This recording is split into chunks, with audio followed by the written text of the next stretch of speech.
How did that happen?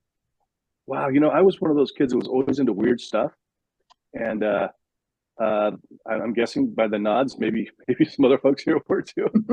But I was I was kind of especially weird. But I can remember in junior high school, they still call it, what do they call it now? I don't know what they call it Middle now. They call it something school, different. yeah. Middle school, yeah.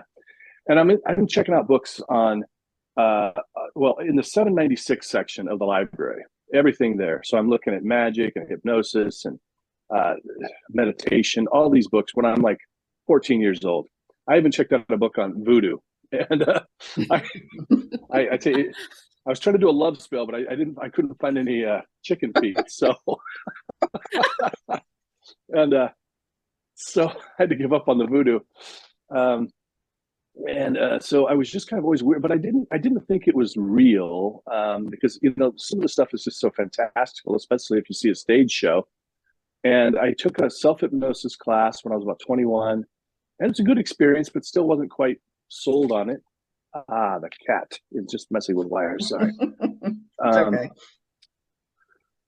and so, and then I don't know about the year 2000, I was in massage school. Right after that, I went to hypnotherapy training, and then I immediately got my registration, like a license here in Washington, 20 years later.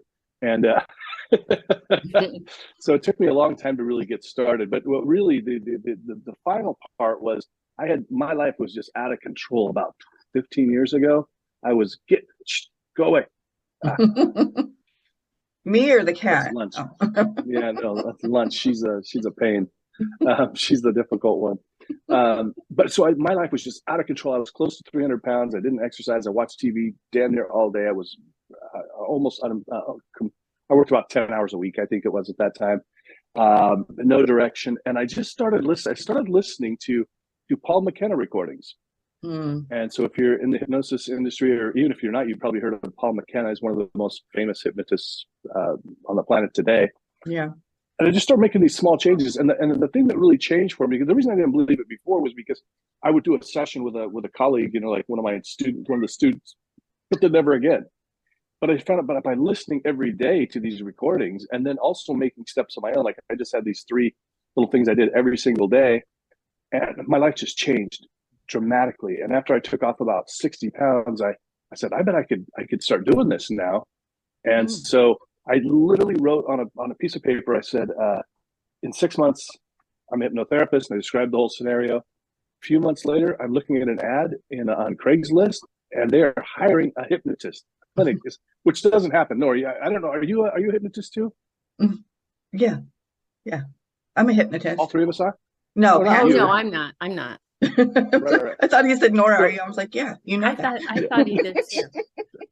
no. Pat's a And so Qigong this, instructor. okay, gotcha. So, well, and for like a Qigong instructor, you don't normally get hired to do that. You don't normally get hired. You have to be an entrepreneur. You have to do it yourself. Mhm. So it was a great opportunity. And so I sent them my resume, and they never replied. So I was like, oh damn. But then a few months later, I saw the ad again. I sent in the resume again. This time they hired me, and I jumped right in. I was doing 30-ish clients a week for a couple of years. That's how it began. Yeah, wow. And so did you do like the like the group sessions where you go in and do like, smoking cessation, or did you do individual clients right off the bat, or? It was individual clients right off That's the bat. Wow, that's awesome. Yeah, you don't hear about that very often, that groups Yeah. will be hiring people, but I slowly see that tide changing in our profession. I mean, I see it all the time here where, people, this week have called and said, it starts off with a speaking engagement and then it's, will you come and teach our group how to do this? And so it's been a changing environment in our profession, and one that I've seen growing. Our profession just continues to grow. So that's awesome. So I one other thing I did want to bring up here at the beginning is that you've got something really new and exciting happening in your career, Jim Kellner, this year. You want to talk to people about what's happening coming up in June? Oh my goodness. Yes, I would absolutely love to talk about that. Um, Myself and Anthony Gitch, another hypnotist here in the Seattle area, we decided, hey, what the heck? Let's put on a hypnosis conference. I'm looking through Dan Goyette's Oh yes, Dan Goyette's magazine. Hypno Cafe magazine. Yeah. We have an article Ooh. about that. Yeah, really Awesome. exciting. Because what we realize is, and then look at this. Look at this young lady. Look at that Woo! lady in Hypno Cafe magazine. How about that? Wow, look at No, that. that looks Thank really you, nice. Mr. Goyette. I had She's even no a cover clue. model. I haven't seen it Yeah, in there yet. Look at me oh on the yeah, Oh, there you cover. are. Okay. yeah, Oh, look look at at us. that. I Awesome. haven't looked at my copy yet. You know what? I hadn't either. And then Dan said, "Hey, did you notice that?" And I was like, "Oh my I god!" know. That was exciting.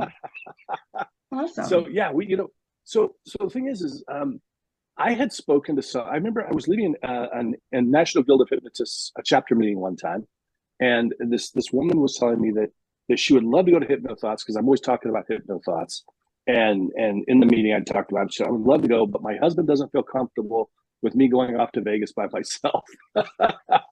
Like, well, maybe you guys have some issues to talk about, but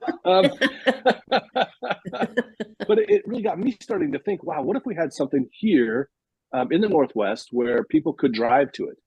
Because there's a lot of conferences over on the West Coast and in the Midwest, but really up in this area here, this big chunk of the Pacific Northwest, there's just nothing.